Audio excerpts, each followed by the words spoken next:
Shalom. Selamat pagi dan salam sejahtera untuk kita semua.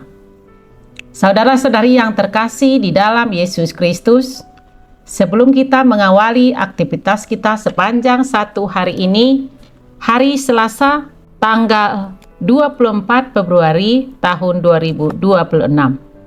Marilah kita terlebih dahulu menerima sapaan firman Tuhan melalui renungan harian HKBP Sutoyo, Resort Sutoyo. Kita berdoa. Damai sejahtera dari Allah Bapa yang melampaui segala akal, kiranya menyertai hati dan pikiran saudara di dalam Yesus Kristus Tuhan kita. Amin. Firman Tuhan yang mau menyapa kita melalui renungan harian hari ini yang diambil dari surat kiriman Rasul Paulus yang pertama kepada Timotius, pasal yang pertama, ayatnya yang kelima. Demikian firman Tuhan. Tujuan nasihat ini ialah kasih yang timbul dari hati yang suci, dari hati nurani yang murni, dan dari iman yang tulus ikhlas. Di dalam bahasa Batak Toba dikatakan, alai nati nembak ni patikido haholongon sian roha nayas. Sian panolopi ni panggora ni roha. Nang sian haporsiaon naso marlau. Saudara-saudari yang terkasih di dalam nama Yesus Kristus, nats ini merupakan inti dari pengajaran Rasul Paulus kepada Timotius mengenai tujuan pelayanan dan teguran. Rasul Paulus menegaskan bahwa tujuan akhir dari seluruh pengajaran, nasihat, atau perintah pengikut Kristus bukanlah sekedar pengetahuan dogmatis atau perdebatan doktrin, tetapi melainkan kasih. Kasih yang dimaksud di sini adalah kasih Allah atau kasih agape.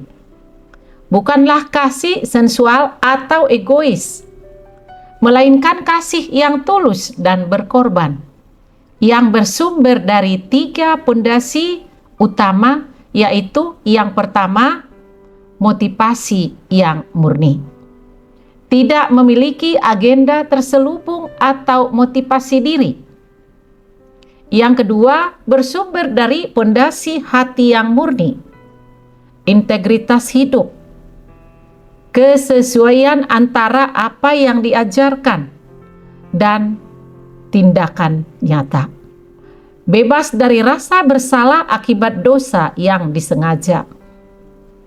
Dan yang ketiga, bersumber dari pondasi utama iman yang tulus dan ikhlas, yakni kepercayaan yang sungguh-sungguh kepada Kristus, bukan sandiwara ataupun kemunafikan.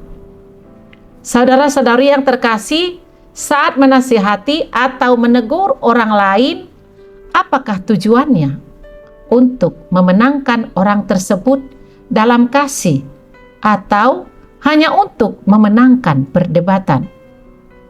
Apakah tindakan sehari-hari selaras dengan iman? Hati yang murni atau tidak hidup dalam dosa yang disembunyikan sangat krusial bagi kesaksian hidup kita, berdampak yang baik bagi sekitar. Fokus kepada pengajaran yang membangun kasih dan iman, bukan pada perdebatan mengenai hal-hal yang tidak penting yang memicu pada perselisihan. Melayani dan mengasihi tanpa kepura-puraan, baik dalam ucapan maupun perbuatan. Saudara-saudari yang terkasih, kasih yang sejati tidak lahir dari kepura-puraan, melainkan dari hati yang terus-menerus dibaharui oleh Tuhan. Jika nasihat kita tidak didasari kasih, maka nasihat kita mungkin justru melukai, bukan untuk membangun.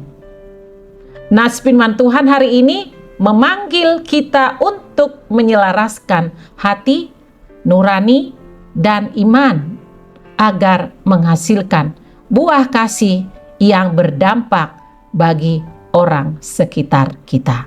Amin. Mari kita berdoa. Bapa Surgawi, terima kasih atas firman-Mu hari ini. Ajar kami untuk menghidupi kasih yang sejati, yang bersumber dari hati yang murni, nurani yang baik, dan iman yang berpegang teguh padamu. Mampukan kami mengasihi-Mu dan sesama kami. Kami juga berdoa untuk setiap aktivitas kami sepanjang satu hari ini. Kami mohon Tuhan yang campur tangan dalam setiap rencana dan pekerjaan kami, kiranya berkenan di hadapan-Mu. Bimbinglah kami selalu ya Tuhan. Kami juga berdoa buat jemaat Tuhan yang dalam keadaan sakit dan rindu akan kesembuhan. Engkau ya Tuhan, tabib yang ajaib, jamah, dan berkati mereka dengan jamahan tangan-Mu yang penuh kuasa, agar mereka menerima kesembuhan. Kami serahkan hidup kami sepenuhnya dalam tangan pengasihan Tuhan. Kami mohon ampun akan dosa kami. Ampuni kami ya Bapa, agar kami layak di hadapan-Mu. Terimalah doa kami yang kami sampaikan dalam satu nama anak-Mu Yesus Kristus Juru Selamat kami. Kami berdoa dan bersyukur pada Tuhan. Amin. Saudara-saudari yang terkasih, selamat beraktivitas. Shalom. Salam sehat. Tuhan Yesus memberkati.